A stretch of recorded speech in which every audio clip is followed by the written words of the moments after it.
জানতে চাই কিভাবে এত বেশি সামলান? আমার কাছে তো আমি অনেক পাওয়ারফুল, কারণ আমার ছেলে ২.৫ বছর বয়স। তারপর ও হচ্ছে আমার সাথে সবসময় আঠার মতো লেগে থাকে।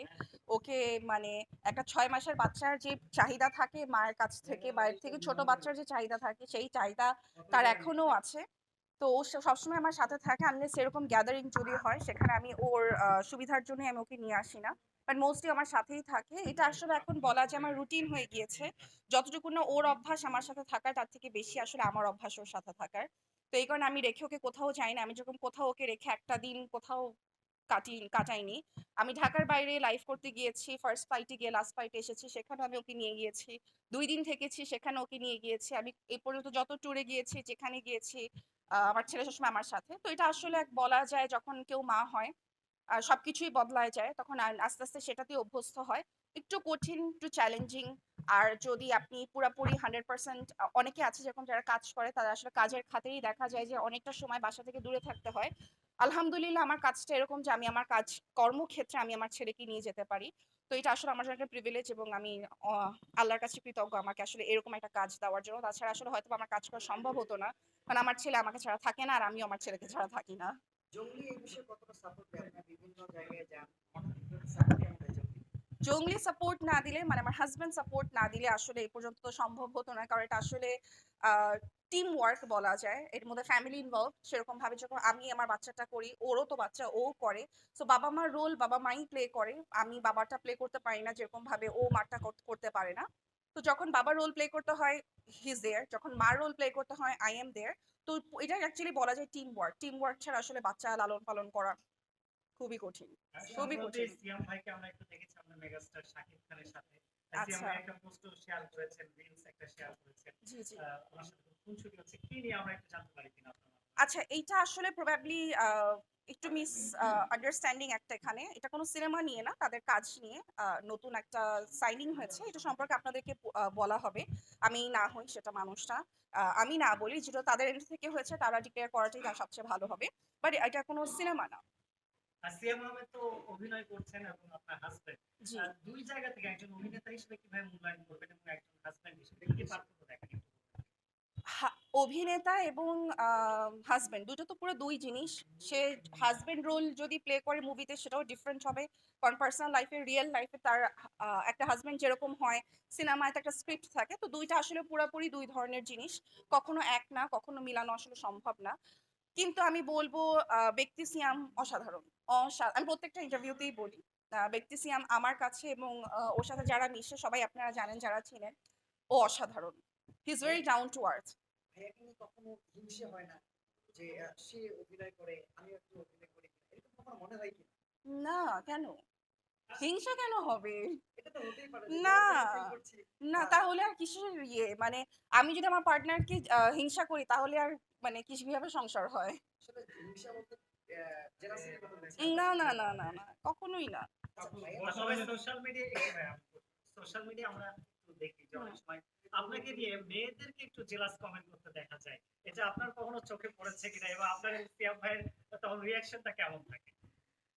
অবশ্যই চোখে পড়ে। সাধারণত ১ টা ২ টা হলে চোখে পড়ার কথা না। অনেক বেশি হলে চোখে পড়ে। হ্যাঁ, চোখে পড়ে। আগে কিছুটা খারাপ লাগতো, এখন আর একদমই কিছু মনে হয় না। আমার মনে হয় যে দূর থেকে আমাকে যে চিনে না, জানে না, সে যেকোনো কিছুই বলতে পারে। সামনাসামনি আমি কেমন হয়তোবা আমাকে দেখে যদি কেউ বলে, সেটা আমার কনসার্ন এর বিষয় হবে যে আমাকে পার্সোনালি চিনে, আমাকে দেখেছে, আমার সাথে কথা বলেছে। তারপরেও তার কাছে মনে হচ্ছে আমি খারাপ, সেটা আমার জন্য কনসার্ন এর বিষয়।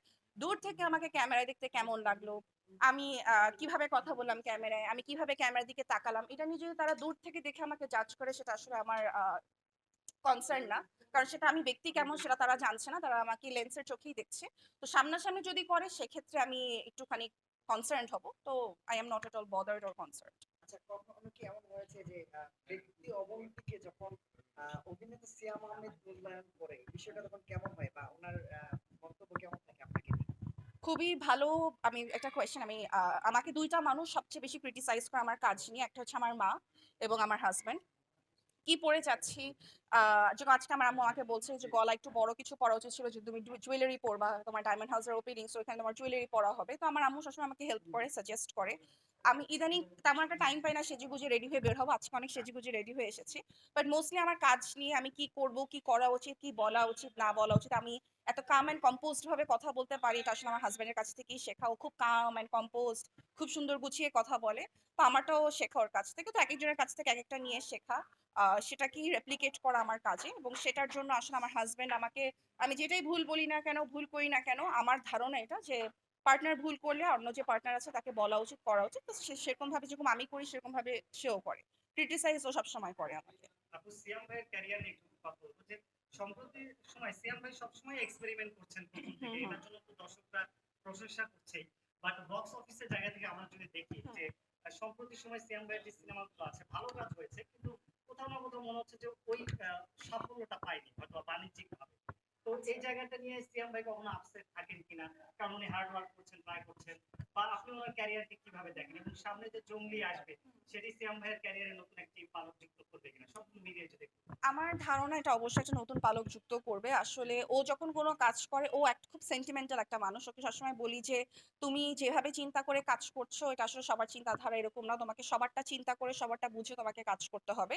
তো সেটাও শুরু করেছে বাট ওর প্রিভিয়াস যত কাজ আছে which I'm very proud of, ও যত কাজ করেছে আমার খুব ভালো লেগেছে এবং আমি গর্বিত সেগুলা নিয়ে। হয়তোবা বক্স অফিসে কাজ কয়েকটা কাজ করেছে, কয়েকটা করেনি বাট nonetheless ওগুলা কোনো খারাপ কাজ না।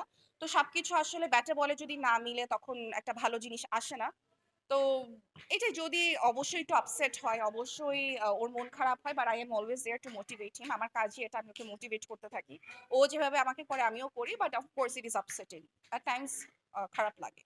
সিয়াম ভাইয়ের অপোজিটে কোন নায়িকাকে সবথেকে ভালো লাগে? সবাই বলা যাবে না, নাম বলতে আমার কাছে তো পূজা চেরিকে খুব ভালো লাগে। টু বি অনেস্ট পূজা চেরিকে আমার খুব ভালো লাগে। হ্যাঁ। হবে। সামনে এই জুটির কোনো কাজ আসতে পারে কিনা, যেহেতু আপনি ঘরের মানুষ, আপনি বলতে পারবেন। না আমি এটা নিয়ে বলতে পারবো না, দুঃখিত। আচ্ছা আপু একটু কিছু জানতে জিনিস চাই, আসলে তাদের এন্ড থেকে আসা উচিত। আমি তো আসলে তাদের ফ্যাটার্নিটি না। So, আপু একটু জানতে চাইবো যে যখন সিয়াম ভাই, আপনি সিয়াম ভাইকে নিয়ে বেশি প্রশ্ন হচ্ছে, আপনাকে নিয়েও প্রশ্ন হচ্ছে। তো কখনো কি মনে হয় যে আমি কখন গেলে সিয়ামকে নিয়েই শুধু প্রশ্ন হয়, আমাকে নিয়ে না, প্রশ্ন হয় না? না কেন মনে হবে সেটা? কখনোই মনে হয় না। ওকে নিয়ে প্রশ্ন হবে। যে হট টপিক তাকে নিয়েই কথা হবে। আমার লাইফেও হট টপিক ওকে নিয়েই কথা হবে। এটা কষ্ট পাওয়ার কি আছে? আপনারা আসলে জিনিসটা খুব ক্রিটিক্যাল করেন, বুঝছেন? আপনারা একটা লাইন বের করবেন। বের করে সেটাকে ক্রিটিক্যাল বানায় তারপর সেটাকে পোস্ট করবেন। আসলে জিনিসটা এরকম না। হাসব্যান্ড এবং ওয়াইফ পার্টনার রিলেশনশিপ বা ভাই-বোনদের রিলেশনশিপ কখনো কম্পিটিশন বা কখনো রাগ, দুঃখ, অভিমান এসব দিয়ে আসলে চলে না। এভাবে আসলে জীবন পার হয় না। আমার ধারণা।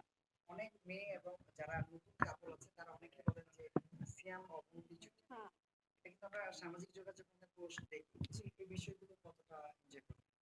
ভালো লাগে আবার একটুখানি একটা প্রেশারও মনে হয় যে আহ sort of a social responsibility now but আসলে না। ভালো লাগে যে মানুষ পছন্দ করে, বিশ্বাস করে। অনেকের বিশ্বাস থাকে না ভালোবাসার উপর, হয়তোবা আমাদেরকে দেখে কিছু মানুষের বিশ্বাস হয়। আমি জানি না আদৌ হয় নাকি, এটা আমি নিজে থেকে বলছি, হয়তোবা হয় যেহেতু তারা এত কথা বলছে। তো এটা ভালো লাগে, খারাপ লাগে না, ভালোই লাগে। ব্যক্তি সিয়াম আহমেদকে কিভাবে ব্যাখ্যা করেন? আর এটা কয়বার কয়বার বলবেন? আপনি তো প্রশ্ন আপনি করলেন এটা। না, কয়বার হ্যাঁ। আপু আপনি একদম শেষে ফিনিশিং এ আপনাদের পরিবার নিয়ে, এবং যেহেতু আপনারও ক্যারিয়ার এখন এইদিকে কাজ করছেন, জি, ব্র্যান্ড প্রমোশন এবং সিয়াম ভাই তো অভিনয় করছেন, জি। সবকিছু মিলে একটু দর্শকদের উদ্দেশ্যে শেষ করুন। আলহামদুলিল্লাহ আমি যেভাবে কাজ করছি যেটা আগের থেকে অনেক কম কাজ করছি। এটা শুরুতে বললাম যেহেতু আমার ছেলে সবসময় আমার সাথে থাকে।